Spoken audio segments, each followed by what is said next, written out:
نحمده ونستعينه ونستغفره ونؤمن به ونتوكل عليه ونعوذ بالله من شرور أنفسنا ومن سيئات أعمالنا من يهده الله فلا مضل له ومن يضلله فلا هادي له ونشهد أن لا إله إلا الله وحده لا شريك له ونشهد أن محمدا عبده ورسوله أما بعد فإن خير الحديث كتاب الله وخير الهدي هدي محمد صلى الله عليه وسلم وشر الأمور محدثاتها وكل محدثة بدعة وكل بدعة ضلالة وكل ضلالة في النار رب اشرح لي صدري ويسر لي أمري واحلل عقدة من لساني يفقه قولي رب أعوذ بك من همزات الشياطين وأعوذ بك رب أن يحضرون اعوذ باللہ من الشیطان الرجیم یا ایہا الذین آمنوا لا تقربوا الصلاة وانتم سکارى حتى تعلموا ما تقولون ولا جنبا الا عابری سبیل حتى تغتسلوا وان کنتم مرضى او على سفر او جاء احد منکم من الغائط او لامستم النساء فلم تجدوا ماء فتیمموا سعیدا طیبا۔ ہر قسم کی تعریف و توصیف اور حمد و ثناء خالق کائنات مالک ارض و سما کے لیے ہے۔ وہ خالق و مالک جس نے ہمیں دین اسلام عطا فرمایا، وہ دین جس میں صفائی ستھرائی اور نظافت کو بہت ہی زیادہ اہمیت دی گئی ہے، حتیٰ کہ نبی اکرم صلی اللہ علیہ وسلم نے صفائی کو جزو ایمان قرار دیا کہ صفائی جو ہے یہ ایمان کا حصہ ہے۔ اور صفائی ستھرائی کے مختلف طریقوں کے ضمن میں نبی اکرم صلی اللہ علیہ وسلم نے ہمیں وضو کرنے کا طریقہ کس طرح سکھلایا ہے، تیمم کا طریقہ کیا ہے، اور اس سے بھی قبل آداب قضاء حاجت کیا ہیں، ان کی کچھ تفصیلات آپ کے سامنے رکھی جا چکی ہیں۔ اب مسئلہ یہ ہے، آج کا موضوع یہ ہے کہ وضو کر لیا، نماز پڑھ لی یا ابھی پڑھنی ہے، اس وضو کو توڑنے والے اسباب کون کون سے ہو سکتے ہیں؟ نواقض وضو یا وضو کو توڑنے کے اسباب کون کون سے ہیں؟ وضو تو کر لیا، لیکن کیا یہ اب ہمیشہ کے لیے رہے گا؟ یا وضو کر لیا اور اس کی کوئی توقیت ہے کہ 24 گھنٹے کے لیے ہے یا 1 گھنٹے کے لیے ہے یا 8 پہر کے لیے ہے؟ ایسا نہیں ہے۔ حضرت محمد رسول اللہ صلی اللہ علیہ وسلم نے وضو کر لینے کے بعد وہ کن چیزوں سے ٹوٹ جاتا ہے، کن چیزوں سے وضو ختم ہو جاتا ہے، وہ چیزیں بھی ہمیں بتائی ہیں۔ اور نبی صلی اللہ علیہ وسلم سے بھی قبل خود اللہ رب العزت نے اپنی کتاب مقدس قرآن کریم میں بھی وضو ٹوٹنے کے اسباب کی طرف اشارہ فرمایا ہے۔ چنانچہ یہ سورۃ النساء آیت 43 جس کا پہلا حصہ میں نے آپ کے سامنے پڑھا ہے، یہاں بھی یہ بات موجود ہے۔ اللہ رب العزت کا ارشاد گرامی ہے، وَإِن كُنتُم مَرْضَىٰ أَوْ عَلَىٰ سَفَرٍ أَوْ جَاءَ أَحَدٌ مِّنكُم مِّنَ الْغَائِطِ أَوْ لَامَسْتُمُ النِّسَاءَ، تم میں سے کوئی شخص بیمار ہو یا سفر پر ہو یا تم میں سے کوئی شخص قضاء حاجت سے فارغ ہو کر آیا ہو۔ تو ان الفاظ میں قضاء حاجت یہ نواقض وضو میں سے ہے۔ اگر کسی نے وضو کیا ہوا ہے اور قضاء حاجت سے فارغ ہوا تو اس کا وضو جو ہے وہ ٹوٹ گیا۔ قضاء حاجت میں کیا آتا ہے اس کی تفصیل بھی ابھی آپ کے سامنے رکھتے ہیں۔ اور آگے فرمایا او لامستم النساء، یا کسی نے اپنی بیوی کو، کسی نے عورت کو چھوا تو بھی اس کا وضو ٹوٹ گیا۔ اب یہاں چھونے سے مراد کیا ہے؟ اہل علم کے مابین اس مسئلہ میں کافی اختلاف پایا جاتا ہے کہ چھونے سے مراد جو اللہ رب العزت نے لمس کہاں ہے، یہ اس جگہ پر لمس کیا ہے۔ اور جمہور اہل علم کی رائے، جس میں ائمہ کرام، محدثین اور فقہا ہیں، ان کا کہنا ہے کہ یہاں لمس سے مراد مباشرت کرنا ہے، اپنی بیوی سے جمع کرنا۔ اور مباشرت کرنا یہ نواقض وضو میں سے نہیں ہے، بلکہ اس کے لیے تو غسل واجب ہو جاتا ہے، لہذا یہاں نواقض وضو میں سے اس کو نکال دیں۔ قضائے حاجت، اگر کوئی پیشاب کرے تو اس کا وضو ٹوٹ گیا، اور اگر کوئی پاخانہ کرے تو اس کا وضو ٹوٹ گیا۔ حضرت محمد رسول اللہ صلی اللہ علیہ وسلم نے ارشاد فرمایا ہے کہ کوئی آدمی، صحابی بیان کرتے ہیں کہ نبی صلی اللہ علیہ وسلم نے ہمیں حکم دیا تھا کہ ہم جب سفر میں ہوں اور ہم نے جرابیں یا موزے پہنے ہوئے ہوں تو ان موزوں کو 3 دن اور 3 راتوں کے لیے نہ نکالیں، سوائے کس کے؟ سوائے اس کے کہ کوئی جنابت سے ہو جائے، اس پر غسل فرض جو ہے وہ واجب ہو جائے۔ اگر یہ نہیں تو موزے رکھیں گے۔ اور آخر میں ارشاد فرمایا الا من بول او غائط او نوم، یہ 3 چیزیں جو ہیں، بول و براز اور نیند، پیشاب کرنا، پاخانہ کرنا اور سونا، یہ 3 چیزیں ایسی ہیں کہ ان سے وضو تو ٹوٹ جائے گا، لیکن موزے اتارنے کی ضرورت نہیں ہے، کیونکہ یہ نواقض وضو ہیں، ان کے لیے غسل واجب نہیں ہوتا۔ گویا نبی صلی اللہ علیہ وسلم کی اس حدیث میں، جو کہ سنن اربعہ میں اور ترمذی، نسائی اور مسند امام احمد کے اندر موجود ہے، اس حدیث میں نبی صلی اللہ علیہ وسلم نے ہمیں جو نواقض وضو بتائے ہیں ان میں سے پہلا ہے پیشاب کرنا، اور دوسرا ہے پاخانہ کرنا، اور تیسرا ہے نیند۔ اگر نیند آ جائے، آپ نے وضو کیا ہوا ہے، آپ نے دیکھا ہوگا کہ ہمارے بھائی خاص طور پر مساجد میں جب جمعہ پڑھنے کے لیے جاتے ہیں تو جمعے میں آپ کو جھومتے جھولتے نظر آئیں گے۔ کچھ لوگ ہیں انہوں نے آلتی پالتی ماری ہوئی ہے، ٹانگیں اس طرح کری اور آلتی پالتی مار کر بیٹھ گئے، اور جیسے ہی خطیب نے خطبہ شروع کیا، اس کو رہنے دیں، جیسے ہی خطیب نے خطبہ شروع کیا اور ہمیں نیند کے جھولے آنا شروع ہو گئے۔ اور کئی لوگوں کو یہ بھی دیکھا گیا ہے کہ وہ صرف تھوڑی دیر کے لیے تو یوں جھول رہے ہیں اور ایک وقت آتا ہے کہ دھڑام سے گر جاتے، پھر اٹھ کے سنبھل کے کپڑے سمیٹے اور بیٹھ گئے، اور اسی طرح اٹھ کر وہ نماز بھی پڑھنا شروع کر دیتے ہیں، جبکہ حضرت محمد رسول اللہ صلی اللہ علیہ وسلم کی جو حدیث ہے وہ بالکل صریح ہے۔ آپ نے پیشاب کو، پاخانہ کو اور نیند کو ایک ہی حدیث میں ان تینوں چیزوں کو نواقض وضو قرار دیا، اور نیند کے معاملہ میں بالخصوص پیشاب کا معاملہ، پاخانے کا معاملہ یہ تو معروف، اور غالباً ہم میں سے، آپ میں سے کوئی بھی ایسا نہیں ہوگا کہ اس کو اس کے معاملہ میں کوئی شک ہو کہ پیشاب اور پاخانے سے وضو ٹوٹتا ہے یا نہیں۔ لیکن مسئلہ ہے نیند کا، جس کے بارے میں تھوڑی سی تفصیل آپ کے سامنے رکھنا ضروری ہے۔ جو لوگ جمعہ میں، درس میں، کسی تقریر میں، محاضرہ میں بیٹھے ہوئے ہیں اور نیند آ گئی ہے، وضو ٹوٹ گیا ہے، بعد میں ایک ایک سموسہ لیا، کھاتے ہوئے نکل گئے، کوئی بات نہیں ہے۔ جیسے کہ یہاں ہوگا یا ہوتا ہے، آپ بیٹھے ہوئے ہیں، اگر کوئی سو گیا، وضو ٹوٹ گیا، کوئی بات نہیں، کیونکہ بعد میں ہم نے کوئی نماز ادا نہیں کرنی۔ بالخصوص جب جمعے کا دن ہو اور یہ آدمی مسجد کے اندر بیٹھا ہوا ہو اور دوران خطبہ یہ صاحب سو جائیں اور ان کا وضو جو ہے سونے سے ٹوٹ جائے اور بعد میں اٹھ کر اسی طرح نماز پڑھ لیں، تو کتنا نقصان ہوا؟ اس کا جمعہ ہی جاتا رہا۔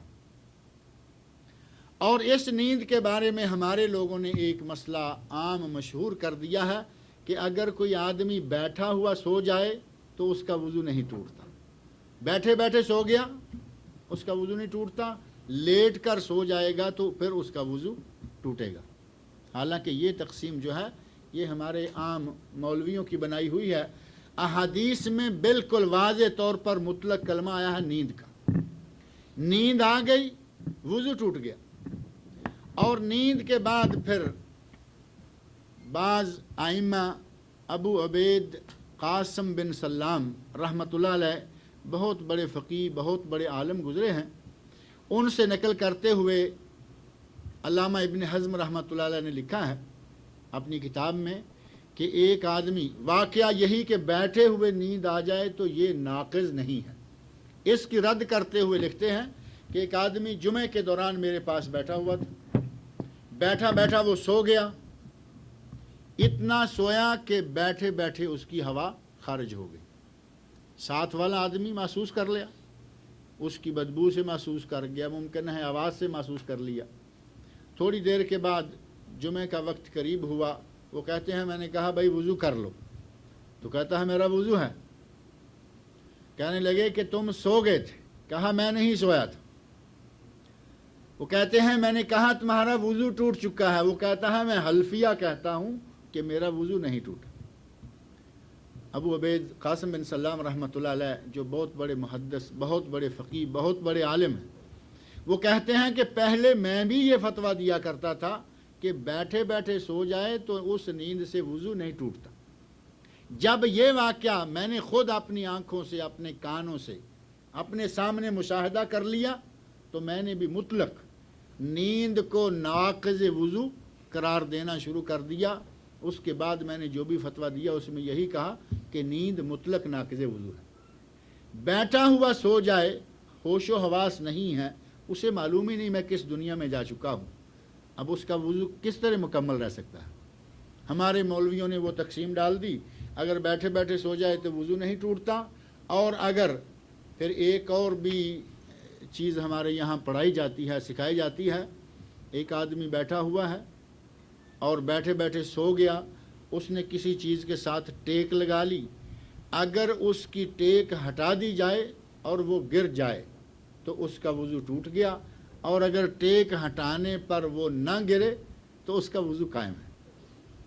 یہ ہماری تفریعات، ہمارا مسائل کو بانٹنا بلکہ مسائل کو چوسنا۔ نبی اکرم صلی اللہ علیہ وسلم نے ارشاد فرمایا ہے نیند آ جائے تو وضو ٹوٹ گیا، نیند آ گئی وضو ٹوٹ گیا۔ اس سلسلہ میں نبی اکرم صلی اللہ علیہ وسلم کی ایک حدیث یہ ہے جس میں بول و براز کا ذکر ہے، اس کے علاوہ بعض دیگر احادیث میں یہ چیز موجود ہے کہ نیند آ جائے تو وضو ختم ہو جاتا ہے۔ آدمی کو خاص طور پر جمعہ کے دن اور خطبہ کے دوران، جو ہمارے بھائی تقریروں کے دوران سونے کے عادی ہیں، وہ میرے بھائی باقی ایام میں تو آپ سو لیا کریں، جیسے ہمارا درس ہے اس میں آپ اب سو لیں آدھا پونا گھنٹہ، کوئی بات نہیں، کیونکہ اب بعد میں ہم نے اٹھ کے چلے جانا ہے، لیکن جمعے کے دن بطور خاص توجہ رکھا کریں، ہوش کے ساتھ بیٹھا کریں۔ اس کے دو فائدے ہو گئے، ایک تو آپ کا وضو قائم رہے گا، نماز پوری ہو جائے گی، اور دوسرا فائدہ یہ بھی ہو سکتا ہے کہ امام نے قرآن پڑھا، آپ نے وہ آیت سنی، سننے کا ثواب، امام نے حدیث پڑھی، آپ نے سنی، سننے کا ثواب، اور ممکن ہے کچھ باتیں امام ایسی کہے جو ہمیں عربی میں سے بھی سمجھ میں آ جائے۔ جاگ کر ہوش کے ساتھ بیدار رہ کر خطبے کو سننے کے یہ دو فائدے حاصل کیا کریں۔ باقی مواقع پہ چاہے سو لیں، لیکن جمعہ کے اندر ہرگز نہ سوئیں، کیونکہ سونے سے وضو ٹوٹ جاتا ہے۔ اور جو تقسیم کی گئی ہے، بلکہ ایک روایت میں یہ الفاظ بھی موجود ہیں کہ صحابہ اکرام بیٹھے بیٹھے سو جاتے، صحابہ اکرام بیٹھے بیٹھے سو جاتے، اور وہ اسی طرح اٹھ کر نماز پڑھ لیتے، اور ہم سمجھتے ہیں کہ جس طرح صحابہ تھے ہم بھی اسی طرح ہیں، ہمارا سونا بھی اسی طرح ہی ہے، وہ بیٹھے سو کر اٹھ کر نماز پڑھ لیتے تھے، ہم بھی سو لیتے ہیں اور اٹھ کر نماز پڑھ لیتے ہیں۔ حالانکہ صحابہ اکرام رضی اللہ عنہم اور ہمارے ہوش و حواس کا ہی بے شمار فرق، ہماری عملی زندگی میں بے شمار فرق ہے، ہماری فطرت کے اور ان کی فطرت کے اندر بے شمار فرق ہے۔ اصل بات صرف اتنی سی ہے، اور حافظ ابن حجر عسقلانی رحمۃ اللہ علیہ، علامہ صنعانی رحمۃ اللہ علیہ، اور کئی دوسرے محدثین کرام نے یہ فرق جو ہم نے بنایا ہے اس کی بجائے لکھا ہے کہ فرق یہ کرنا چاہیے کہ کیا اس آدمی کو اونگ آئی تھی یا نیند آئی تھی. اونگ اور نیند، بیٹھ کر سویا یا لیٹ کر سویا، اس کا فرق نہ کریں. جو سو گیا اس کا وضو ٹوٹ گیا. اور کبیر محدث ابو عبید نے اپنے کانوں سے، اپنی آنکھوں سے اپنے سامنے مشاہدہ کر لیا کہ سویا وہ آدمی ہوا خارج ہوگی، اسے معلوم ہی نہیں. اب فرق کیا ہے؟ نیند کے سلسلہ میں فرق یہ کرنا ہے کہ آدمی کی نیند کیا ایسی تھی کہ وہ اس میں مستغرق ہو گیا تھا، غرق ہو گیا، آس پاس کی کوئی خبر نہیں. یہ بیٹھے ہوئے ہو یا لیٹے ہوئے، اس سے وضو ٹوٹ جائے گا. اور اگر نیند نہیں آئی بلکہ صرف اونگ آئی ہے، قرآن کریم آیت الکرسی لا تأخذہ سنۃ ولا نوم، اللہ رب العزت نے اپنے بیان کیا کو نہ نیند نہ اونگ آتی. نیند تو دور کی بات ہے، فرمایا تمہارے رب کو اونگ بھی نہیں آتی. میں ذرا بھی کسی چیز سے غافل نہیں ہوتا. یہ ہے اونگ جو نیند کا ابتدائی حصہ ہوتا ہے. اور اونگ کی تفسیر جو شارحین حدیث ہیں یا اہل لغت ہیں انہوں نے تفسیر یہ بیان کی ہے، نیند کا معنی یہ ہے کہ جب آدمی سو جائے تو اس کو اپنے گرد و پیش میں آگے پیچھے دائیں بائیں کیا ہو رہا ہے اس کی کوئی خبر نہ رہے. اور اونگ یہ ہے کہ ساتھ والا آدمی بیٹھا ہوا باتیں کر رہا ہے، یہ آدمی ان باتوں کو سمجھ تو نہیں پا رہا لیکن باتوں کو سن رہا. میرے پاس کوئی آدمی باتیں کر رہا ہے، ایسی حالت ایک ہے نا، لیٹے ہوئے ہو، نیند کا غلبہ ہو جائے تو ہمیں آس پاس کیا ہو رہا ہے اس کی خبر رہتی ہے. لیکن ساتھ دو ایک آدمی بیٹھے باتیں کر رہے ہیں، ہمیں یہ نہیں معلوم ہوتا کہ یہ کن باتوں میں لگے ہوئے. گویا نیند کا آغاز ہو گیا، غفلت جو ہے وہ شروع ہو گئی لیکن ہوش و حواس مکمل طور پر ختم نہیں ہوئے. اس اونگ کی حالت میں اگر کوئی ہو، لیٹا ہوا ہو یا بیٹھا ہوا ہو، ٹیک لگائے ہوئے ہو یا بغیر ٹیک کے ہو، وضو نہیں ٹوٹتا. اور اگر اس سے تھوڑا ایک قدم آگے بڑھ گئے، بیٹھے بیٹھے ہوا نکل گئی، پتہ ہی نہیں ہمارے ساتھ کیا گزر رہی ہے، اس شکل میں آدمی کا وضو ٹوٹ جاتا ہے. یہ نواقض وضو میں سے پہلی معروف 3 چیزیں ہیں. اب کچھ وہ چیزیں ہیں جن کے بارے میں ہمارے یہاں بات کرنے کا رواج ذرا کم ہے. کہتے ہیں جی بات سنیں گی تو وہ کیا سمجھیں گی. اور حقیقت بھی ایسی ہے کہ کچھ ایسے مسائل ہیں ہمارے یہاں رواج ہی نہیں، خطبے کے جمعے میں نہیں کہیں گے، کوئی درس ہو رہا ہے اس میں نہیں کہیں گے، اور ان کو پیچھے رکھا ہوا ہے کہ جی حاجی صاحب پوچھیں گے، بھائی صاحب پوچھیں گے تو بتا دیں گے، نہیں تو ان کو رہنے دو. اس کا نتیجہ یہ ہوتا ہے کہ اہم امور ہیں وہ مسائل ہماری نظروں سے اوجھل رہ جاتے ہیں اور کہیں گے کہ یہ شرم و حیا والے مسائل، یہ شرم و حیا والے مسائل. حالانکہ اللہ رب العزت نے اپنی کتاب مقدس سورہ احزاب میں فرمایا ہے، اللہ رب العزت حق کہنے سے حیا نہیں کرتا. ان اللہ لا یستحیی من واللہ لا یستحیی من الحق، اللہ حق کہنے سے قطعاً حیا نہیں کرتا. اور نبی صلی اللہ علیہ وسلم کا ارشاد انہی لفظوں میں جو شروع ہوتا ہے ان اللہ لا یستحیی من الحق، اللہ رب العزت حق کہنے سے کوئی حیا نہیں کرتا. اور پھر وہ مسائل آپ کے سامنے رکھنے سے پہلے میں عرض کر دوں، یہ بھی نہیں کہ وہ مسائل آج کے زمانے میں ہماری خواتین، ہماری مائیں بہنیں، ان لوگوں کے لیے وہ بڑی عجیب ہو اور ان مسائل کا بیان کرنا کوئی شرم و حیا کے منافی ہے. یہ وہ مسائل ہیں جن کو نبی اکرم صلی اللہ علیہ وسلم نے بیان فرمایا.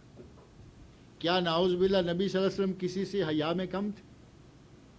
نبی صلی اللہ علیہ وسلم کنواری لڑکی سے زیادہ حیادار تھے. نبی اکرم صلی اللہ علیہ وسلم کی ذات گرامی اتنی حیادار، اس کے باوجود آپ نے وہ مسائل بیان فرمائے. اور نبی صلی اللہ علیہ وسلم کی ازواج مطہرات، صحابیات جو پیکر شرم و حیا تھیں، ان لوگوں نے یہ مسائل بیان کیے. اور بعض مسائل ایسے ہیں کہ خواتین بیان کرنے والی ہیں اور پوچھنے والا مرد ہے، مرد آ کے پوچھتا ہے۔ ام المومنین اس مسئلہ میں نبی اکرم صلی اللہ علیہ وسلم کا ارشاد کیا ہے؟ اور وہ مسائل ہیں جن کو آج ہمارے یہاں بعض لوگ تو بڑے گرم ہو جاتے ہیں۔ یقین مانے ایک مسئلہ ایک مرتبہ میں نے اپنے ایک ریڈیو پروگرام میں دیا تو تھوڑے ہی دنوں کے بعد مجھے ٹیلی فون آیا، ایک بھائی صاحب بڑے گرم سرد کہنے لگے جی ہم آپ کا پروگرام بڑی دلچسپی سے سنا کرتے ہیں، اپنے گھر والوں میں بیٹھ کر سنا کرتے ہیں، اس دن تو آپ نے کمال کر دیا۔ میں نے کہا بھائی کون سا کمال ہو گیا ہم سے؟ آپ نے وہ مسئلہ شروع کر دیا جو ماؤں بہنوں کے درمیان بیٹھ کر نہیں ہونا چاہیے۔ توجہ دینے کا شکریہ۔ میں نے کہا وہ مسئلہ معلوم ہے کن کے بارے میں تھا؟ مسئلہ بیان کرنے والا کون تھا؟ مسئلہ بیان ہے صحیح بخاری کے اندر، بیان کرنے والی ام المومنین حضرت عائشہ صدیقہ رضی اللہ عنہا، جو پوری دنیا کی آج کی پوری دنیا کی عورت ان کی حیا اکٹھی کر کے رکھ لی جائے تو غالباً حضرت عائشہ اکیلی کی حیا زیادہ ہوگی۔ مسئلہ وہ بیان کریں اور آج ہماری بہو بیٹی اس کو سننے میں حیا محسوس کرے۔ میں نے اس کو صرف اشارہ دیا کہ وہ حدیث حضرت عائشہ کی بیان کردہ اور وہ واقعہ نبی صلی اللہ علیہ وسلم اور حضرت عائشہ کے مابین پیش آنے والا، اور واقعہ بھی اتنا گہرا نہیں، صرف اتنا تھا، چلیں لگے ہاتھوں وہ بھی آپ کے سامنے آ جائے کہ ام المومنین حضرت عائشہ صدیقہ فرماتی ہیں میں اور نبی صلی اللہ علیہ وسلم دونوں ایک ٹب میں دائیں بائیں بیٹھ کر نہایا کرتے تھے۔ صرف اتنی سی بات، درمیان میں ایک ٹب ہے، اس میں سے ہم دونوں بھی یک وقت نہایا کرتے تھے۔ میرا خیال اس میں کوئی ایسی بے حیائی والی بات تو قطعاً نہیں۔ نبی اکرم صلی اللہ علیہ وسلم کا عمل مبارک ہے اور آپ کی زوجہ محترمہ بیان کر رہی ہیں اور اس کائنات کی صدیقہ نے بیان کر دیا اور ہماری بہو بیٹی آج اس کو سننے کے لیے تیار نہ۔ وہ مسائل جن کو شرم و حیا سے متعلقہ مسائل کہا جاتا ہے اور ہمارے بعض بھائی سننے سے احتراز کرتے ہیں، سننے کو اچھا نہیں سمجھتے، اگر وہ بیان ام المومنین امہات المومنین نبی صلی اللہ علیہ وسلم کی بیویاں بیان نہ کرتی تو ہم سے تو کتنا دین کا حصہ ضائع ہو جاتا۔ نبی صلی اللہ علیہ وسلم کی پرائیویٹ زندگی، یقین مانیں آج کے ریفارمرز، آج کے لیڈر، آج کے قائدین، آپ ذرا ان کی زندگیاں کھول کر دیکھیں، کہیں گے جی وہ ان کی پرائیویٹ لائف، کچھ باتیں چلتے چلتے شراب پی لیتا ہوں، تو کہا کوئی بات نہیں، وہ اس کی پرائیویٹ زندگی، کوئی اور بات اس کی پرائیویٹ۔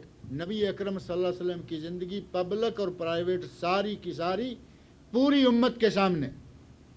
آپ کے گھر اللہ رب العزت نے سی آئی ڈی کے نمائندے رکھے ہوئے تھے، امہات المومنین نے پوری تحقیق کے ساتھ نبی صلی اللہ علیہ وسلم کے 24 گھنٹے کے عمل کو صحابہ کے سامنے رکھ دیا۔ اگر شرم و حیا والی بات وہاں بھی رہتی تو یہ دین کا کتنا بڑا حصہ جو ہے ہم سے رہ جاتا۔ غسل کا طریقہ کیا ہے نبی صلی اللہ علیہ وسلم کی بیوی بیان کر رہی ہے، اور ہمارا بھائی کہے کہ لو جی یہ شرم و حیا کی باتیں تھیں مولوی صاحب، بلکہ اگر کوئی ایسی بات کہنا شروع کر دیں کہیں مولوی بڑا مشٹنڈا ہے، بھائی مولوی کو کوئی شرم نہیں آتی، دیکھو کن باتوں میں لگا ہوا ہے۔ اللہ رب العزت ایسے لوگوں کو ہدایت دے۔ اگر اس دین کے حصے کو چھوڑ دیں گے، دین کے اس حصے کو چھوڑ دیں گے تو تمہارا دین ناقص رہ جائے گا۔ ابھی انہی نواقض وضو کے ضمن میں ایک مسئلہ یہ بھی آتا ہے کہ وضو توڑنے والی چیزیں کون کون سی ہیں۔ حضرت علی رضی اللہ عنہ، جو مسائل حیا کرنے والے ہیں ان میں حیا کرنی چاہیے، بڑا آدمی بات کر رہا ہے احترام کریں، آ گیا ہے حیا کریں، اس کی عمر کا، اس کے علم کا، اس کی وقار کا، شخصیت کا، ان چیزوں میں حیا کریں۔ لیکن اگر آپ کو ایک آدمی غلط بات کہہ رہا ہے اس میں کوئی حیا نہیں، آپ اس سے پوچھیں کہ اس کی دلیل کیا ہے، اس میں کوئی حیا والی بات نہیں۔ اور نبی اکرم صلی اللہ علیہ وسلم، آپ کی ازواج مطہرات، صحابیات کچھ بیان کریں اور اس کو سننے میں ہم کہیں کہ ہمیں حیا آتی ہے، یہ حیا جائز نہیں ہے۔ اس حیا سے بچنا چاہیے کیونکہ اللہ رب العزت نے اس کو اختیار نہیں فرمایا اور اللہ کے نبی نے اس کو اختیار نہیں فرمایا۔ نواقض وضو کے ضمن میں سے ایک چیز ہے مزی، ہوا خارج ہو جائے پیشاب اور پاخانہ، یہ 3 چیزیں۔ چوتھی ہے مزی آنا، اور مزی کیا ہے؟ ایک شخص شادی شدہ ہے، اپنی بیوی کے ساتھ کھیل تماشا بیٹھے ہوئے ہیں، گپ شپ کر رہے ہیں، لیٹے ہوئے ہیں، اور انہوں نے بوس و کنار شروع کر دیا۔ اس بوس و کنار کے نتیجہ میں اگر مرد تندرست ہے، ٹھیک ہے، صحیح سلامت ہے، تو اس کے سر ذکر پر ایک لیسدار سا قطرہ نمودار ہو جاتا ہے۔ اس کو کہتے ہیں مزی۔ یہ منی کی قسم ہے لیکن منی نہیں ہے، جس سے انسان پیدا ہوتا ہے یہ وہ نہیں، بلکہ اس منی کے نکلنے کا انداز بھی الگ ہے اور اس کی اپنی کیفیت بھی الگ ہے۔ وہ باقاعدہ لذت اور دفق کے ساتھ، ٹپک کے ساتھ نکلتی ہے، اور یہ مزی میاں بیوی کے باہم آپس میں بوس و کنار کرنے کے نتیجہ میں نکل آتی ہے۔ حضرت علی کرم اللہ وجہہ نبی اکرم صلی اللہ علیہ وسلم کے داماد ہیں، وہ بیان فرماتے ہیں، بخاری و مسلم میں حدیث موجود ہے، کنت رجلا مذاء، میں بہت ہی زیادہ مزی والا آدمی تھا، مجھے مزی آتی تھی۔ فامرت المقداد، میں نے حضرت مقداد رضی اللہ عنہ کو حکم دیا کہ وہ نبی صلی اللہ علیہ وسلم سے جا کر یہ سوال پوچھیں کہ مزی کا حکم کیا ہے۔ اور مقداد رضی اللہ عنہ کو حضرت علی نے حکم کیوں دیا؟ انہوں نے اس مسئلہ کو پوچھنے میں حیا محسوس کی، لیکن یہ نہیں کہ ہماری طرح مسئلہ ہی نہ پوچھے، مسئلہ خود حیا کی اور اس کی وجہ بیان کر دی، لے مکانت بنت ہی، کیونکہ میں آپ کی بیٹی کا شوہر ہوں، اس وجہ سے میں نے خود نبی صلی اللہ علیہ وسلم سے یہ مسئلہ نہیں پوچھا۔ اور اسی کو بنیاد بنا کر محدثین کرام نے اس حدیث کی شرح میں لکھا ہے کہ اگر کوئی بیوی سے متعلقہ بات ہو، یا جس کو آپ کہہ لیں کوئی جنس سے، سیکس سے تعلق رکھنے والا مسئلہ ہے، یا بات ہے یا واقعہ ہے، اپنے سسرالی رشتہ داروں میں وہ واقعہ بیان نہ کرو۔ سسرالی رشتہ، سسر ہے، ساس ہے، سالہ ہے یا سالی ہے، ان لوگوں کے سامنے اس قسم کی بات نہ کرو، کیونکہ ان کی بہو بیٹی، ان کی بہن تمہارے نکاح میں ہے۔ حضرت علی رضی اللہ عنہ نے اسی اصول کے تحت نبی اکرم صلی اللہ علیہ وسلم کو حضرت مقداد کے ہاتھوں پیغام بھیجا اور کہا کہ مجھے پوچھ کر بتاؤ کہ مزی کا حکم کیا ہے۔ تو نبی صلی اللہ علیہ وسلم نے ارشاد فرمایا، اپنے عضو تناسل کو دھو لو، خصیتین، یہ بخاری مسلم کے اندر نہیں ہے، بخاری مسلم کے اندر ہے استنجا کرو وضو کر لو، استنجا کرو وضو کر لو، تمہارا وضو ٹوٹ گیا اور اس قطرے کے نکلنے پر غسل نہیں۔ شک ہو سکتا تھا کہ شاید یہ بھی لیسدار بھی ہے، منی کی شکل بھی ہے، تو شاید اس کے نکلنے سے بھی غسل ہوگا۔ نبی صلی اللہ علیہ وسلم نے فرمایا صرف استنجا کر لو اور اس کے بعد وضو کر لو اور اس کے ساتھ تم نماز پڑھ سکتے ہو، تمہیں غسل کی حاجت نہیں ہے۔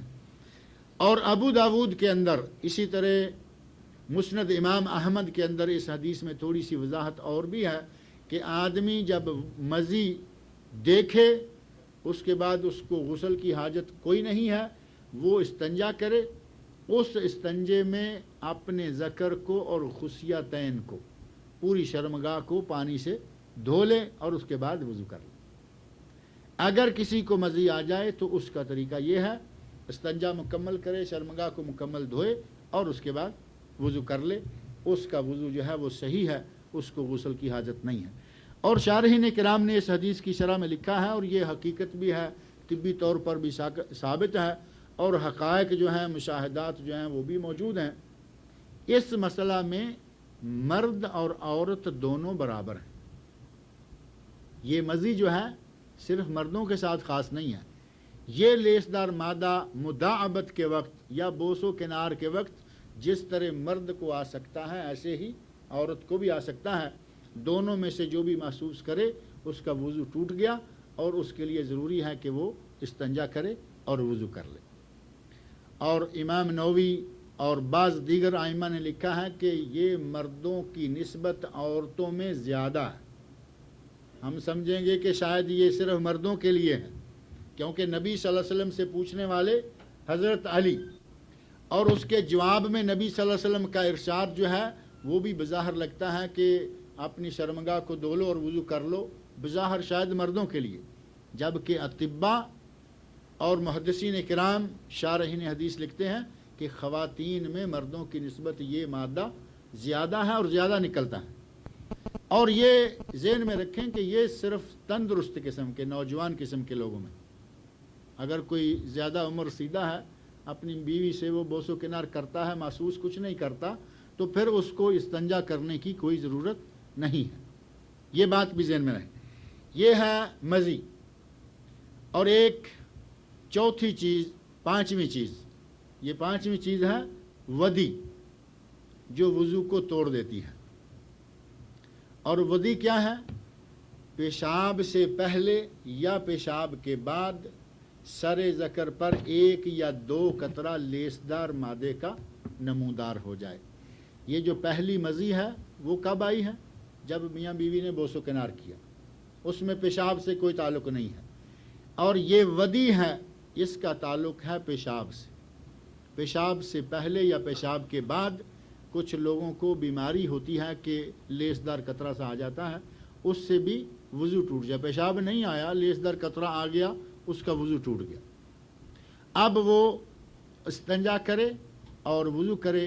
اس ودی کے سلسلہ میں نبی اکرم صلی اللہ علیہ وسلم سے صراحت کے ساتھ کوئی حدیث موجود نہیں ہے، البتہ سنن کبری بیہقی اور حدیث کی بعض دیگر کتابوں میں حضرت عبداللہ بن عباس رضی اللہ عنہما اور بعض دیگر صحابہ رضوان اللہ علیہم اجمعین سے آثار ملتے ہیں، جن میں انہوں نے کہا ہے کہ یہ ودی جو ہے، کہا مزی، تین چیزوں کا سوال کیا گیا، کہا منی میں تو غسل ہے، فالمنی فیہ الغسل، منی میں تو غسل ہے، اور باقی دو چیزیں مزی اور ودی جو ہے ان میں غسل نہیں ہے، بلکہ ان میں استنجا کرے اور وضو کر لے، صرف ان سے وضو ٹوٹتا ہے۔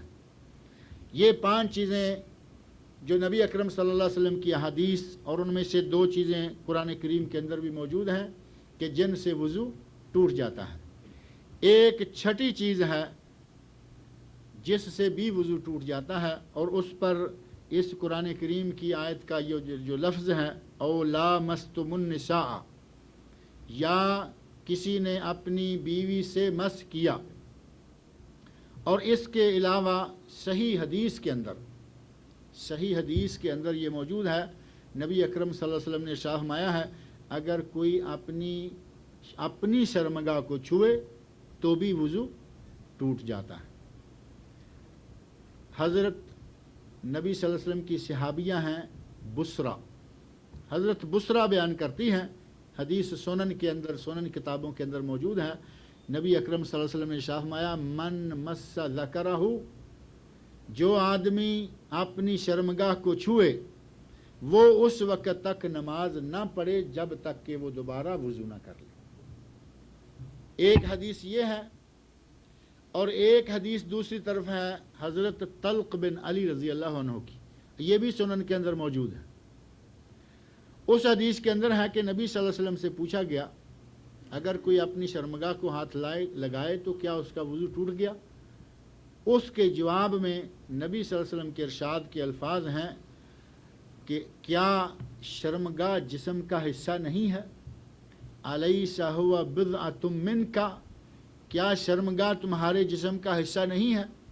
یہاں سوال ہے، اور سوال ہے انکاری، کہ یہ شرمگاہ جو ہے وہ بھی انسان کے جسم کا حصہ ہے، اور جس طرح ہم دوسرے کسی حصے کو ہاتھ لگانے کے بعد وضو کرنا ضروری نہیں سمجھتے، اسی طرح گویا کہ شرمگاہ کو ہاتھ لگنے سے بھی وضو نہیں ٹوٹتا۔ یہ دو حدیثیں ہیں، اور دونوں کا مفہوم یک وقت الگ الگ ہے۔ ایک میں ہے کہ وضو ٹوٹ جاتا ہے، حدیث بسرا، اور دوسری میں ہے کہ وضو نہیں ٹوٹتا، یہ شرمگاہ بھی جسم کا ایک حصہ ہے، حدیث طلق بن علی رضی اللہ عنہم اجمعین۔ ان دونوں حدیثوں کے بارے میں محدثین کرام نے یہ رویہ اختیار فرمایا ہے کہ ان میں سے زیادہ صحیح سند کے اعتبار سے جو دوسری حدیث ہے اس کو بھی بعض محدثین نے صحیح کہا ہے، لیکن اکثر محدثین، جمہور محدثین اور جمہور ائمہ کرام امام مالک رحمۃ اللہ علیہ، امام شافعی رحمۃ اللہ علیہ اور امام احمد بن حنبل رحمۃ اللہ علیہ، 4 اماموں میں سے 3 امام، صحابہ کرام کی ایک جماعت، تابعین کی جماعت، فقہاء اور محدثین کی ایک جماعت، ان سب کا یہ کہنا ہے کہ شرمگاہ کو ہاتھ لگانے سے وضو ٹوٹ جاتا ہے، اور ان کا استدلال حدیث بصرہ سے ہے۔ امام ابو حنیفہ رحمۃ اللہ علیہ، بعض ان کے ساتھ اور بھی اہل علم ہیں جو کہتے ہیں کہ وضو نہیں ٹوٹتا، اور ان کا استدلال اس دوسری حدیث سے ہے جو طلق بن علی رضی اللہ عنہ سے مروی ہے، جبکہ جیسا کہ میں نے عرض کیا محدثین اکرام نے ان دونوں حدیثوں کو جمع کیا ہے اور کہا ہے کہ پہلی حدیث جو ہے وہ زیادہ صحیح ہے، دوسری کو بھی اگرچہ محدثین نے صحیح کہا لیکن انہوں نے کہا کہ پہلی حدیث زیادہ اصح، یعنی رتبے کے اعتبار سے زیادہ صحیح ہے، زیادہ ثابت ہے، اس کو صحیح کہنے والے محدثین کی کثرت ہے، ان کے اقوال زیادہ ہیں، ان کے اقوال زیادہ ہیں، اس کی صحت کا درجہ جو ہے وہ بہتر ہے، بڑا ہے، اس کو قبول کیا جائے گا، اور دوسری حدیث جو ہے اگرچہ صحیح ہے لیکن درجے کے اعتبار سے اس سے کمتر ہے۔ ایک اور دوسری توجیہ جو کی گئی ہے وہ یہ ہے کہ حدیث بصرہ ناسخ ہے، بصرہ رضی اللہ عنہ والی حدیث ناسخ ہے، اور طلق بن علی والی حدیث منسوخ ہے۔ پہلے وہی حکم تھا کہ یہ بھی تمہارے جسم کا ایک حصہ ہے، ہاتھ لگ جائے تو کوئی بات نہیں ہے۔ بعد میں جیسے جیسے رسوخ ہوتا گیا، مسلمان اسلام میں پختہ ہوتے گئے اور ان چیزوں کی کوئی مشقت محسوس نہ کرنے لگے، نبی اکرم صلی اللہ علیہ وسلم نے ارشاد فرمایا کہ جو اپنی شرمگاہ کو ہاتھ لگائے وہ وضو کرے۔ گویا پہلی حدیث جو میں نے بیان کی ہے وہ ناسخ ہے، اور دوسری حدیث جو ہے وہ منسوخ ہو چکی ہے، اس کا حکم ختم ہو چکا ہے۔ ان 2 باتوں کے علاوہ ایک تیسری چیز ہے جو باقاعدہ ایک حدیث میں وارد ہے، اور اس حدیث سے فیصلہ ہی ہو جاتا ہے کہ ہاتھ لگانے سے وضو ٹوٹتا ہے یا نہیں۔ نبی صلی اللہ علیہ وسلم ارشاد فرماتے ہیں اذا افضى احدكم يده الى فرجه، اگر تم میں سے کوئی شخص اپنا ہاتھ اپنی شرمگاہ کو لگا دے، افضا، ایک آدمی بیٹھا ہوا ہے، غالباً آپ کے ذہن میں ہوگا، پہلے بھی ایک مرتبہ میں نے یہ ذکر کیا تھا، ایک آدمی بیٹھا ہوا ہے، اس نے خارش محسوس کی اپنی ران پر، اپنی ٹانگ پر، کسی جگہ یا شرمگاہ پر، اس نے کپڑوں کے اوپر سے ہی خارش کر لی، اپنے جسم کو خراش لیا، اس سے وضو نہیں ٹوٹے گا کیونکہ درمیان میں حائل موجود ہے۔ اور نبی صلی اللہ علیہ وسلم کی یہ جو تیسری حدیث میں ذکر کر رہا ہوں اس میں یہی بات صراحت کے ساتھ موجود ہے، اگر کسی نے کسی حائل کے اوپر سے ہاتھ لگا لیا تو اس کا وضو نہیں ٹوٹے گا، اور اگر بلا حائل ایک آدمی بیٹھا ہوا اپنے شلوار کے اندر ہاتھ داخل کر دے، ڈائریکٹ بغیر کسی حائل کے اپنی شرمگاہ پہ جا کے خارش کرنا شروع کرے یا جو چاہے کرے، اس نے باقاعدہ ایک کوشش، نیت، ارادے کے ساتھ یہ کام کیا ہے، اس کا وضو ٹوٹ گیا۔ اس طرح دونوں حدیثوں پر عمل ہو جاتا ہے، جس میں ٹوٹنے کا ذکر آتا ہے اس پر بھی، اور جس میں نہ ٹوٹنے کا آتا ہے اس پر بھی۔ اگر حائل کے باوجود، یعنی کپڑے کے اوپر سے کوئی شرمگاہ کو ہاتھ لگائے تو وضو نہیں ٹوٹے گا، اور اگر کپڑے کو ہٹا کر اپنے ناڑے کے اندر سے، پتلون کے اندر سے، پاجامے کے اندر سے اس نے ڈائریکٹ اپنی شرمگاہ کو ہاتھ لگایا تو اس کا وضو ٹوٹ گیا۔ اب آگے ہمارے کچھ آئمہ، کچھ محدثین، کچھ شارحین، بلکہ یوں کہیں کہ کچھ ہمارے مولوی لوگ کہتے ہیں، شافعیہ اور حنابلہ میں کچھ تفصیلات ہیں، اگر ہاتھ کی یہ سائیڈ لگے تو وضو ٹوٹ جائے گا، اور یہ لگے تو وضو نہیں۔ بھائی یہ ہاتھ ہے یا نہیں ہے؟ یہ لگے تو وضو ٹوٹ جائے گا، یہ لگے تو نہیں ٹوٹے گا۔ پھر کہیں گے کہ یہ سائیڈ جو ہے یہ ذرا زیادہ حساس ہے، سینسٹیو ہے، یہ سائیڈ سینسٹیو ہے، لہٰذا ادھر لگنے سے ٹوٹے گا، یہ سینسٹیو نہیں ہے، اس کے لگنے کا کوئی اثر۔ نبی اکرم صلی اللہ علیہ وسلم کا ارشاد جو ہے وہ بالکل واضح ہے، مطلق ہے، اگر حائل کپڑے کے اوپر سے ہاتھ لگ گیا وضو نہیں ٹوٹے گا، وہ ادھر سے لگے ادھر سے لگے۔ اگر بغیر حائل کے ہاتھ لگ گیا، وہ ادھر سے لگے یا ادھر سے لگے، وضو ٹوٹ گیا، بات کو ختم ہے۔ تو شرمگاہ کو ہاتھ لگانے سے وضو ٹوٹ جاتا ہے۔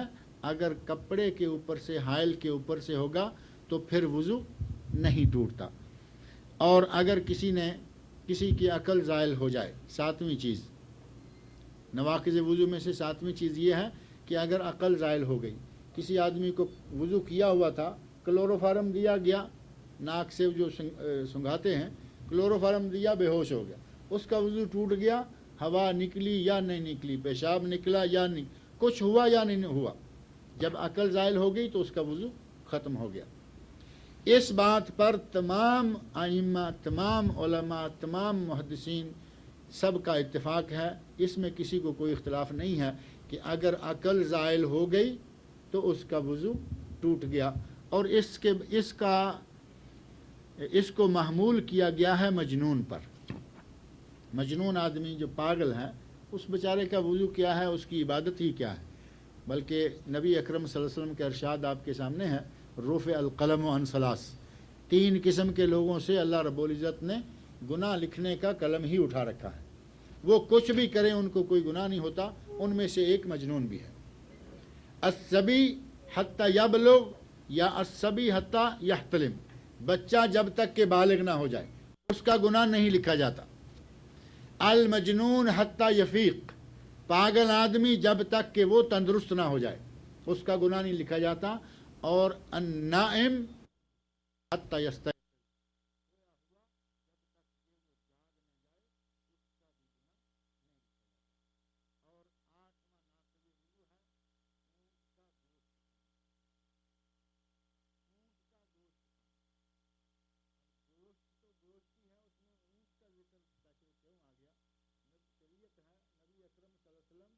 رازدار شریعت، اس شریعت کو لانے والے صحابی پوچھتے ہیں، یا رسول اللہ انتوضأ من لحوم الغنم، کیا ہم بکری کا گوشت کھائیں تو وضو کر لیں؟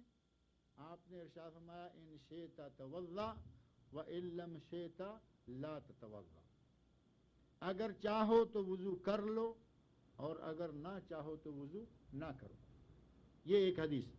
اس کا اگلا جو پوچھا، یا رسول اللہ انتوضأ من لحوم الابل، کیا ہم اونٹ کا گوشت کھائیں تب بھی وضو کریں یا نہ کریں؟ تو نبی اکرم صلی اللہ علیہ وسلم نے ارشاد فرمایا، نعم، اونٹ کا گوشت کھاؤ تو پھر وضو کرو۔ انتوضأ من لحوم الابل، کیا ہم اونٹ کے گوشت کے بعد وضو کریں؟ فرمایا نعم، اونٹ کا گوشت کھاؤ تو پھر وضو کرو۔ اب گوشت میں فرق کیوں کیا گیا ہے؟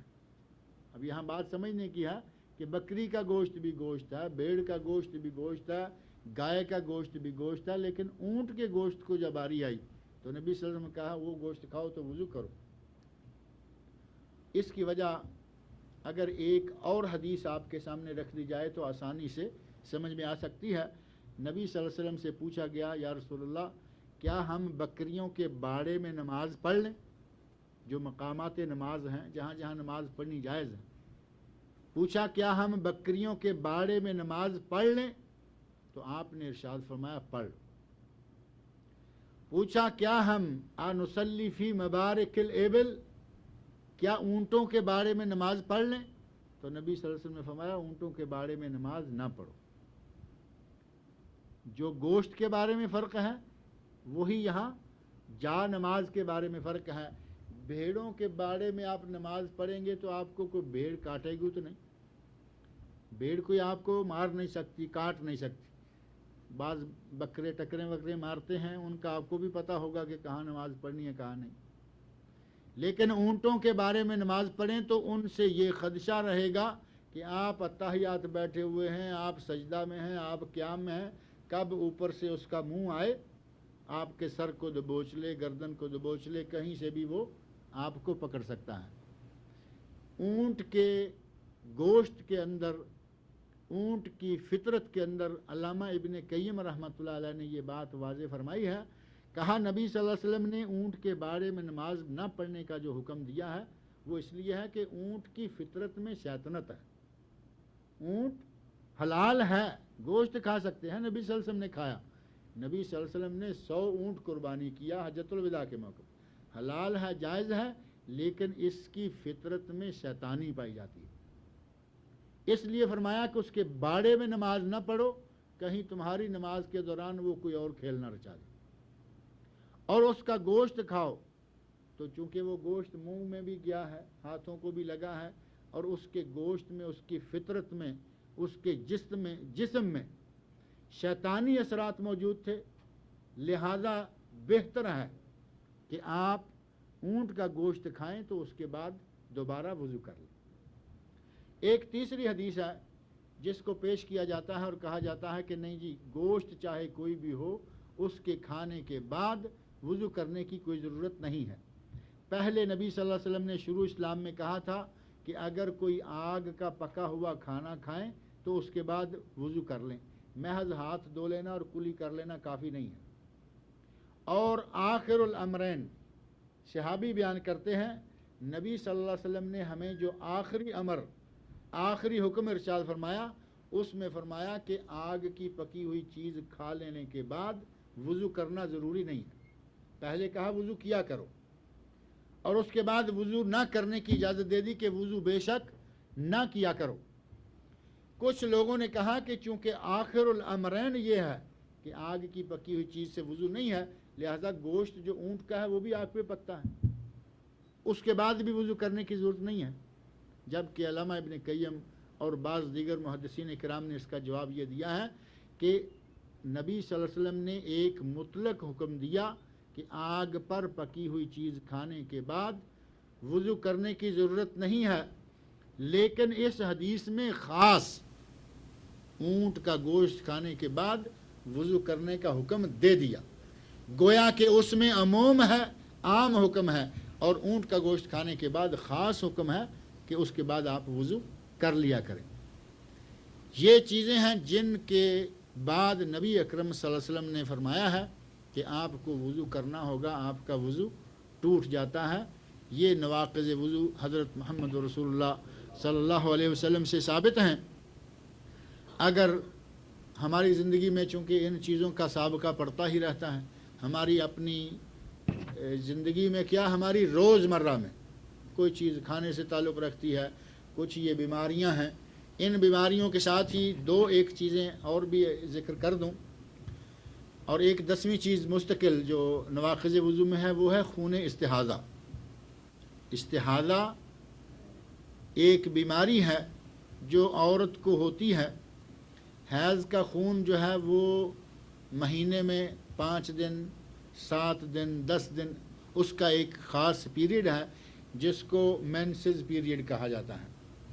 مینسز دورہ، ایک دورہ شہریہ یا منتھلی پیریڈ یا مینسز، یہ اس کے دوران عورت کے لیے نماز، روزہ، یہ وہ سب چیزیں منع ہیں، اور وہ اپنے شوہر کے لیے حلال بھی نہیں ہوتی، اور جب یہ خون ختم ہو تو اس کے بعد غسل کرنا فرض ہے، ضروری ہے۔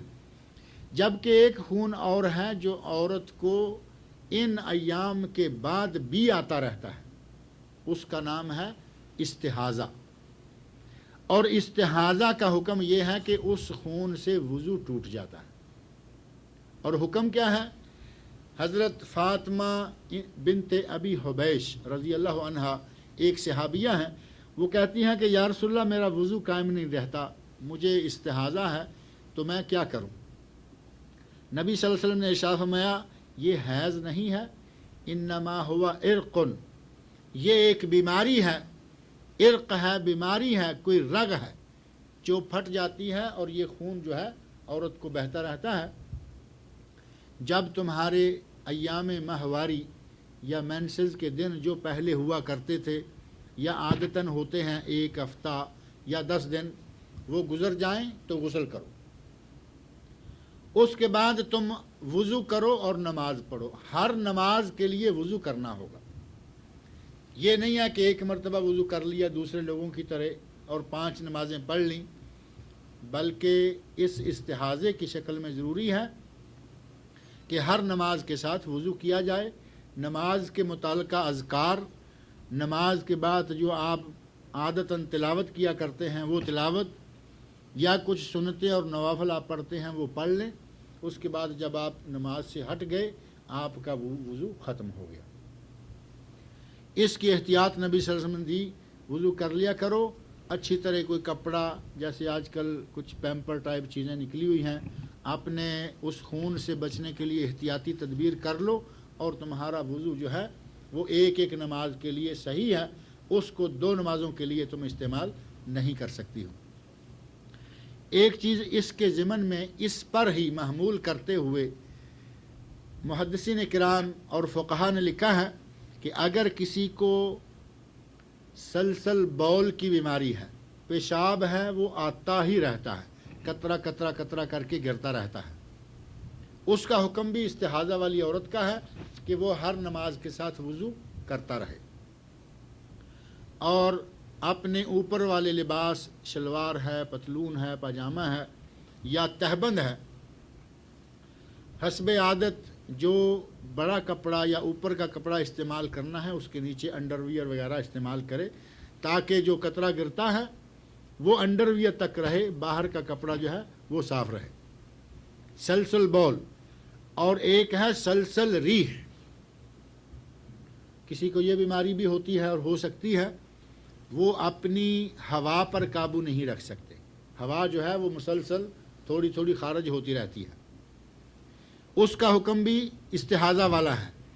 ایک مرتبہ وضو کر لے، نماز کے دوران اب 10 مرتبہ 20 مرتبہ جتنی مرتبہ بھی اس کی ہوا نکلے اس کا وضو بحال ہے، وہ نماز پڑھتا رہے۔ ایک تیسری چیز ہے اور وہ ہے سلسل احتلام۔ سلسل احتلام جیسے کہ خواتین کے ساتھ ہیں، جس کو خواتین میں کہا جاتا ہے سیلان رحم یا لیکوریا، سیلان رحم یا لیکوریا، یہ بھی مسلسل احتلام کی ایک شکل ہے۔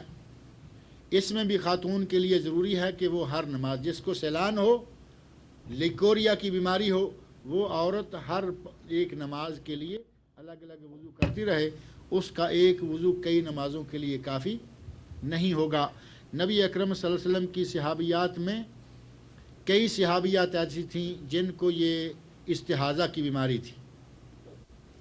آپ کی اپنی زوجہ محترمہ ام المومنین حضرت زینب بنت جحش اور ان کی بہنیں اور اس خاندان کی کتنی ہی عورتیں، ان کو یہ استحاضہ کی بیماری تھی، اور اس استحاضہ کی بیماری کے نتیجہ میں انہوں نے بہت سے مسائل نبی صلی اللہ علیہ وسلم سے پوچھے۔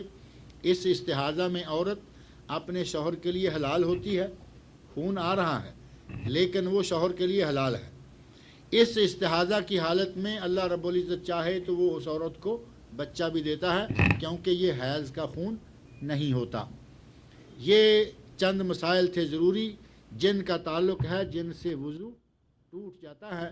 اللہ رب العزت مجھے اور آپ سب کو کتاب اللہ اور سنت رسول صلی اللہ علیہ وسلم کو سمجھنے کی اور ان پر عمل کرنے کی توفیق عطا فرمائے، اور ہمیں اس بات کی توفیق عطا فرمائے کہ جو چیزیں وضو کو توڑ دیتی ہیں ان کے بعد اپنی نمازوں کا خصوصی خیال رکھیں، جیسے بالخصوص جمعہ کے بعد، جمعہ کے دوران اور خطبہ کے دوران سونے کی عادت ہے۔ اللہ ہماری یہ عادت جو ہے وہ بلائے۔ وما علینا الا البلاغ المبین۔ ایک اعلان بھی کہا تھا ہمارے ایک بھائی نے کہ یہاں کوئی صاحب تشریف لائے ہوئے ہیں جو مسلمان ہونا چاہتے ہیں، ابھی آپ یہاں سے جلد جلد اٹھ کر بھاگ نہ جائیں، بلکہ ان کے لیے استقامت کی دعا کریں، اور وہ ابھی آپ کے سامنے آتے ہیں۔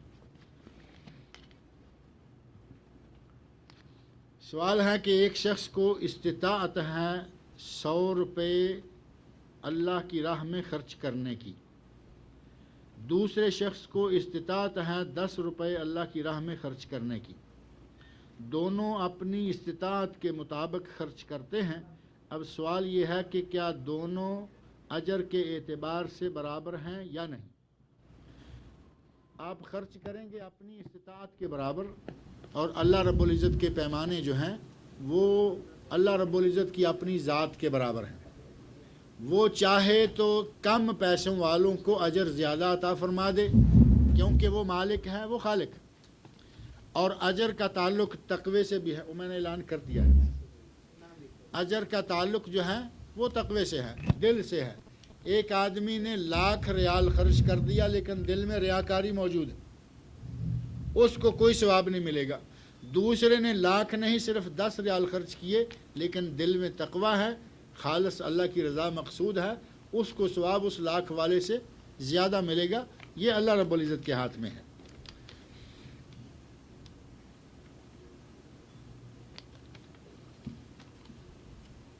اگر کوئی شخص فجر نہ پڑھتا ہو تو وہ کوئی اور نماز کی امامت کرا سکتا ہے؟ ایک آدمی ہے وہ فجر کی نماز مستقل ہی نہیں پڑھتا اور اس کو امام مقرر کر دیا جائے تو کہتے ہیں کہ کیا اس کے پیچھے نماز پڑھنی چاہیے یا نہیں چاہیے؟ نماز چاہے ایک کا ہی تارک کیوں نہ ہو وہ فاسق ہو جائے گا۔ ایک نماز مستقل چھوڑ رہا ہے، اگر انکار کرے تو کافر کے فجر کی نماز ہے ہی نہیں تو وہ کافر، اور اگر نماز تو مانتا ہے اٹھ نہیں سکتا اور قضا بھی نہیں پڑھتا تو وہ کافر نہیں ہوگا، وہ فاسق و فاجر ہے۔ فاسق و فاجر کے پیچھے نماز پڑھ لینے سے پیچھے والوں کی نماز ہو جائے گی۔ صلو خلف کل برن و فاجرن، فاسق ہو فاجر ہو کوئی بھی ہو آپ نماز پڑھ لیں۔ حتیٰ کہ بدعتی آدمی کے بارے میں بھی ہے کہ بدعتی آدمی کے پیچھے نماز پڑھ لیں وعلیہ بدعتہ، اس کی بدعت کا وبال اس پر ہوگا۔ البتہ اگر وہ مشرک ہے، قبروں کا طواف کرتا ہے، قبروں والوں سے مانگتا ہے اور غیر اللہ سے وہ اپنی طلب کرتا ہے، اگر اس طرح کا مشرک ہے، جیسے کہ ہمارے ملک بھرے ہوئے ہیں ان مشرکوں سے، ان کے پیچھے نماز نہیں ہوتی۔ اور یہ بھائی جو کام کر رہے ہیں بڑی جرت ہے ان کی کہ ایک نماز مستقل چھوڑے ہوئے ہیں اور جماعت بھی کرواتے ہیں۔ شرم تم کو مگر نہیں آتی، ایسے آدمی کو کہا جا سکتا ہے یا نہیں؟ فجر کی نماز مستقل چھوڑے ہوئے ہیں اور جماعت بھی کرواتے ہیں، اور اللہ نہ کرے کہ یہ کوئی امام مسجد ہوں۔ جیسا کہ آپ نے ICC کے لیکچر میں کسی کے سوال پر یہ جواب دیا تھا کہ غیر اللہ کے نام کا کھانا ناجائز ہے، جیسے 11ویں اور 12ویں وغیرہ، اس بات کا فرق بتائیے کہ غیر اللہ کا کھانا کیا ہوا اور اللہ کے کھانے کا کیا مطلب ہوا؟ ہم کسی کو کیسے سمجھائیں کہ یہ جائز ہے یہ ناجائز ہے؟ علم کے دائرے میں سمجھائیے۔ بھائی یہ بات پہلی چیز تو یہ تھی کہ وہیں پوچھتے جہاں میں نے یہ بات کہی تھی۔ جہاں کی بات ہو وہیں پوچھنی چاہیے، وہاں کی باتیں یہاں، یہاں کی وہاں۔ لیکن علم چونکہ ہر جگہ برابر ہے، آپ کو اب یاد آیا ہے پوچھنے کا، تو اس سلسلہ میں عرض یہ ہے کہ غیر اللہ کے کھانے سے مراد یہ ہے کہ ایک آدمی نے بکرا ذبح کیا، مرغا ذبح کیا، گائے ذبح کی اور کہا کہ یہ گائے جو ہے یہ داتا دربار کے نام میں ذبح کر رہا، داتا صاحب، نظام الدین اولیاء یا دوسرے جتنے بھی ہمارے یہاں پاکستان، انڈیا، بنگلہ دیش میں مزار ہیں، کہا کہ یہ بزرگوں کے نام ہے۔ اگر یہ بزرگوں کے نام ہے تو اس جانور پر بزرگوں کا نام پکارا گیا یا نہیں؟ غیر اللہ، بزرگ غیر اللہ ہے یا نہیں؟ پہلے تو یہ طے کر لیں کہ بزرگ کہیں اللہ تو نہیں ہے۔ ہمارے بھائیوں نے تو اللہ سے بڑے بنا رکھے، اللہ نے مخلوق بنائی اور بیکار ہو گیا نعوذ باللہ، اور سارے کام جو ہیں وہ ہمارے دربار اور سرکار کرتی ہیں۔ ہمارے ایک پنجابی شاعر نے کہا ہے کہ بندے تے ٹاویں ٹاویں نے، اتھے سب سرکاراں ہی سرکاراں نے۔ ہمارے پاک و ہند میں سرکاروں کی تعداد زیادہ ہے، بندے کم رہ گئے، چلتے پھرتے کوئی نہ کوئی سرکار سامنے آ جاتی۔ ہم نے اپنے سارے کام، ساری ضرورتیں، ساری حاجتیں سرکاروں کے ہاتھ میں دے رکھی ہیں۔ اللہ رب العزت نعوذ باللہ گویا کہ بیکار پڑا ہوا ہے۔ اگر یہ غیر اللہ ہیں، یہ سرکاریں اور یہ درباروں والے، تو جو چیز ان کے نام کر دی جائے وہ چیز حرام ہو گئی، کیونکہ قرآن کریم میں اللہ رب العزت نے شاہ فرمایا ہے حرام ہیں یہ، اور آگے میں فرمایا وما اہل لہ بغیر اللہ، اور ایک جگہ فرمایا وما اہل لغیر اللہ بہ، وہ چیز جس پر غیر اللہ کا نام پکار دیا جائے، جس کو غیر اللہ کے نام کر دیا جائے۔ ایک یہ، اور ایک چیز اس سے ملتی جلتی اور ہے، وہ فرق بھی اپنے ذہن میں رکھ لیں، کہیں ایسا نہ ہو کہ دوسرے لوگوں کی حق تلفی ہو جائے۔ ایک آدمی نے بکرا ذبح کیا اللہ کے نام پر، بکرا ذبح کیا اللہ کے نام پر لوجہ اللہ، اور کہا کہ اے اللہ اس کا ثواب میرے دادا جان کو، میرے والد کو، میری والدہ کو دینا۔ یہ بکرا ذبح کرنا، اس کا گوشت تقسیم کرنا، اس کا گوشت کھانا سب حلال ہے، کار ثواب ہے، اور یہ ثواب اس بزرگ کو بھی پہنچے گا جس کی طرف ثواب کی نیت سے ذبح کیا گیا۔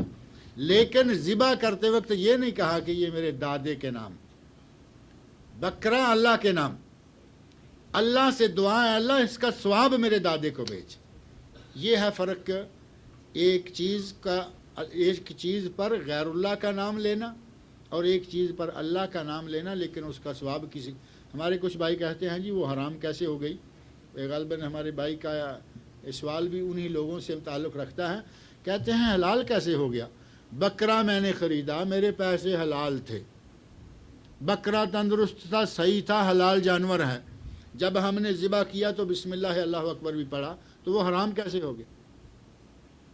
اگر یہ اس طرح حرام نہیں ہوتا، غیر اللہ کے نام دیا اور اس کے بعد اس پہ ذبح کرتے وقت بسم اللہ اللہ اکبر بھی پڑھ دیا، اگر یہ حرام نہیں ہوتا تو قرآن کریم وما احل بہ لغیر اللہ سے کیا مراد لیتا ہے؟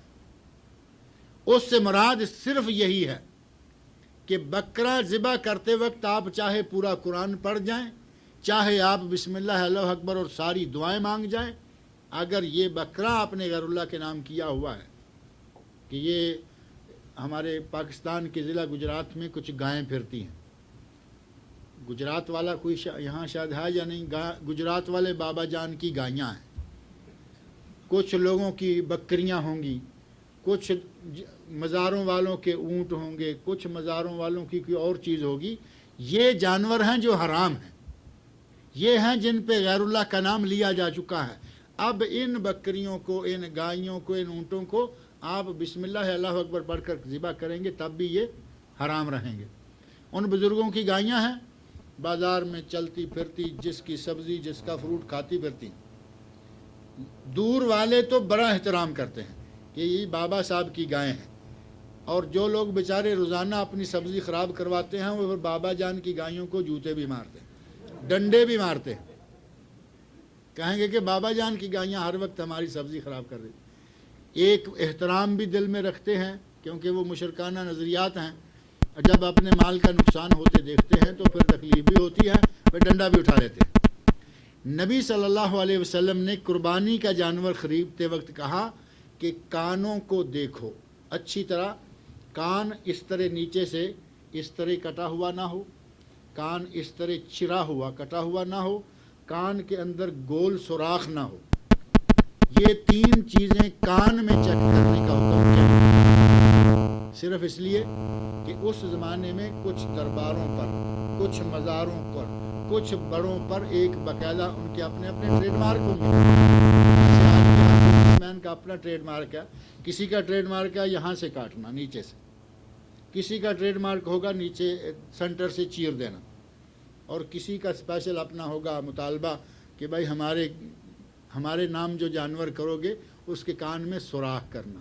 کوئی بھی لوہے کی چیز گرم کر کے اس کے اندر سے ایسے گسیڑ دیتے ہیں تاکہ اس میں ایک ہول، ایک سوراخ بن جائے۔ نبی صلی اللہ علیہ وسلم نے ارشاد فرمایا قربانی کے لیے جانور لو، اس کے کان میں یہ تین چیزیں ہرگز نہیں ہونی چاہیے، کیونکہ یہ غیر اللہ کے نام کا چھوڑا ہوا جانور ہے، وہ کہیں غلطی سے تمہاری قربانی میں نہ آ جائے۔ تو یہ میرا بھائی فرق ہے غیر اللہ اور اللہ کے نام کی کوئی چیز دینا اور غیر اللہ کے نام کا کھانا جو ہے وہ حرام ہے۔ آگے لکھا ہے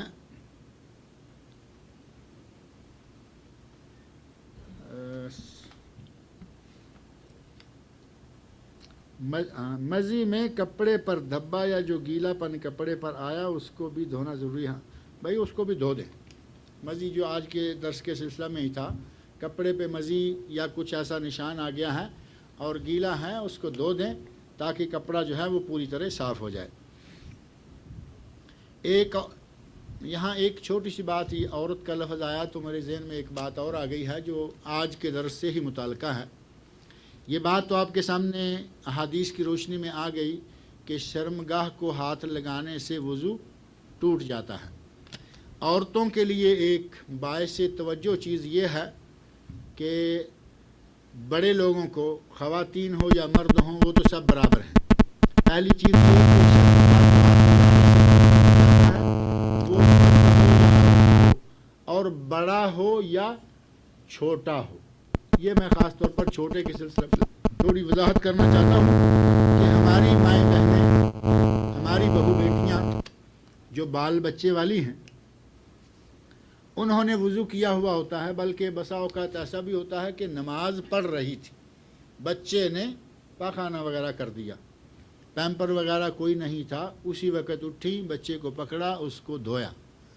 اب اس کو دھوتے وقت اس کی شرمگاہ پہ، بچے کی شرمگاہ پہ تو ہاتھ لگا، اور یہاں مس فرج کا ذکر ہے، شرمگاہ کا ذکر ہے، نہ بچے کا، نہ چھوٹے کا، نہ عورت کا، نہ مرد کا، کسی کا کوئی فرق نہیں ہے۔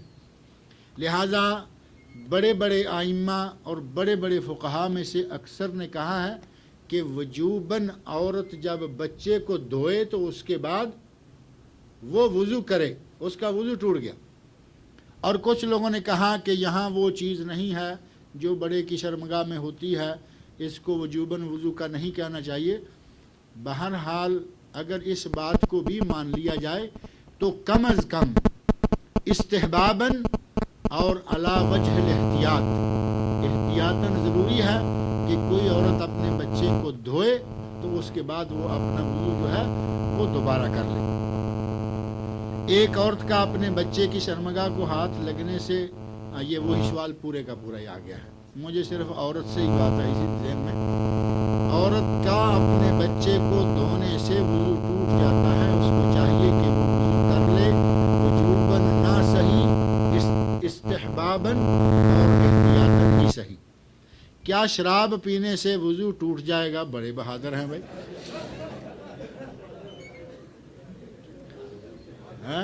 داد دینی چاہیے ہمت کی، سوال بھی پوچھا ہے اور کمال کر دیا ہے۔ شراب پینے سے وضو نہیں، شراب پینے سے تو کچھ بھی نہیں ہوگا، شراب سے وضو کیوں ٹوٹے گا؟ آپ تو پہلی چیز یہ کہ شراب حرام ہے، پہلی بات شراب حرام ہے، اور نہ صرف حدیث میں، نہ صرف فقہاء میں، محدثین میں، علماء میں، شراب قرآن کریم کی نص صریح کی روح سے حرام ہے، اور اس پینے والے کی سزا ہے۔ اور شراب پینے کے بعد آدمی کے حواس بھی ختم ہو جاتے ہیں، اور زوال عقل کا ذکر میں نے پہلے کیا ہے، زوال عقل سے بھی وضو ٹوٹ گیا، اور یہ حرام خوری کرنے سے بھی ٹوٹ گیا، اور اس میں جو نشے کی تانے ہیں اور اس میں جو حرکتیں کرے گا، یہ اس کو تو معلوم ہی نہیں ہوگا کہ کیا کیا کچھ کر رہا ہو۔ اللہ رب العزت مجھے اور آپ سب لوگوں کو ایسی نجاستوں سے محفوظ رکھے۔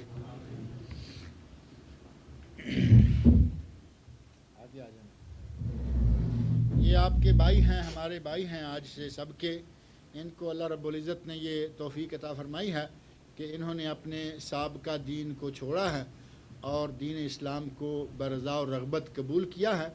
آپ سب لوگ ان کے لیے دعا کرنا کہ اللہ رب العزت ان کو ثابت قدم رکھے اور دین اسلام میں پکا سچا مسلمان بنائے۔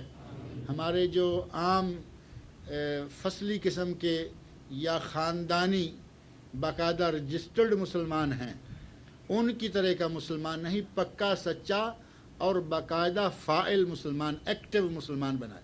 کیونکہ ہم میں کتنے ہی ایسے مسلمان موجود ہیں، نام کے پکے مسلمان، دعوے بھی مسلمانی کے بڑے مضبوط اور بلند باغ، لیکن نماز میں کبھی نہیں آئے، نماز میں کبھی عید میں آ گئے تو آ گئے، کبھی کبھار کوئی جمعے میں آ گیا، جیسے کہ میں نے شاید آپ کو بتایا تھا 5-6 قسمیں نمازیوں کی۔ تو یہ ہیں بیچارے جو خاندانی نمازی ہوتے ہیں یا خاندانی مسلمان ہوتے ہیں، انہیں معلوم ہے کہ ماں باپ بھی مسلمان تھے، ہم بھی مسلمان۔ بھائی ایسے اسلام سے کیا فائدہ جس میں نہ نماز، نہ روزہ، نہ زکوٰۃ، وہ صرف برائے نام مسلمان ہیں۔ اور وہ جو کہا گیا لم یبقى من الاسلام الا اسمہ، ایک زمانہ آ جائے گا کہ نام کا اسلام رہ جائے گا۔ آج وہ زمانہ آیا ہوا ہے ان بھائیوں کے لیے، ان بھائی کے لیے اور سب بھائیوں کے لیے، اپنے لیے، ہمارے لیے یہ دعا کریں کہ اللہ رب العزت ہم سب کو ایک عمل کرنے والا عامل مسلمان بنائے۔ آپ کا پہلا کیا دین تھا بھائی؟ ہندو تھے؟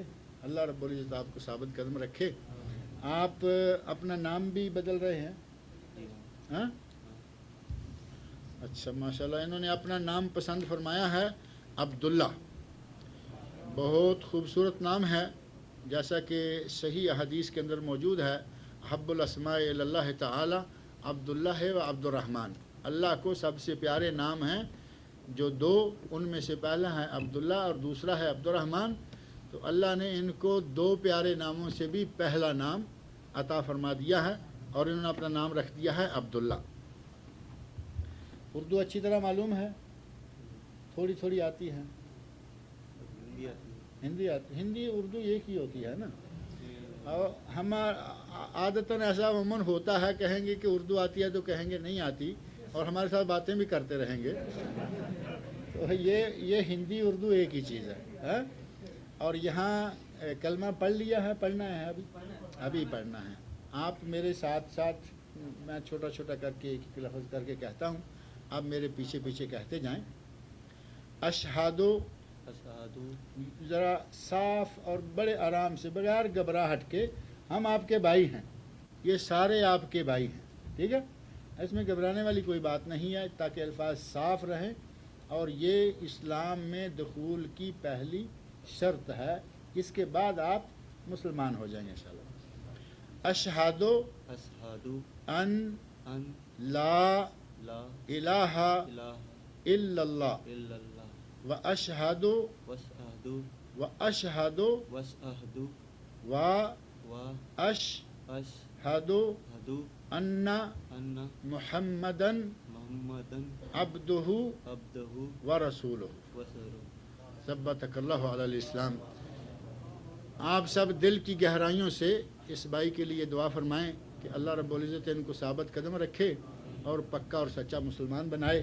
آج سے آپ ہمارے بھائی، جو ہمارے حقوق، کسی بھی مسلمان کے حقوق وہ آپ کے حقوق، اور جو کسی بھی مسلمان کے فرائض ہیں وہ آپ کے فرائض ہیں، ساری ڈیوٹیز مسلمانوں والی آپ کی، اور یہ ساری چیزیں جو ہیں وہ آپ کی ہیں، ٹھیک ہے؟ ہاں، جو میں نے کہا ہے اس کا معنی یہ ہے، اردو میں یا ہندی میں کہہ لیں، جو کوئی خاص ہندی کا لفظ ہوگا وہ مجھے تو نہیں آئے گا، بہرحال معنی یہ ہے کہ میں اس بات کی گواہی دیتا ہوں، یعنی میں اس بات کی گواہی دیتا ہوں کہ اللہ کے سوا کوئی معبود نہیں ہے، اللہ کے سوا عبادت اور پوجا کے لائق، پوجا تو ہندی کا لفظ ہی ہے نا، اللہ کے سوا پوجا کے لائق، پوجا پاٹ کے لائق اور کوئی نہیں ہے، اور حضرت محمد صلی اللہ علیہ وسلم ہمارے پیغمبر ہیں، اللہ کے بندے ہیں، اس کے رسول ہیں اور ہمارے نبی ہیں۔ یہ آج آپ نے کہا ہے، اور یہ مسلمانوں کے لیے، مسلمان ہونے کے لیے اسلام کا کلمہ ہے، جس کو شہادتین بھی کہتے ہیں۔ اللہ رب العزت ہمارے بھائی کو پکا سچا مسلمان بنائے۔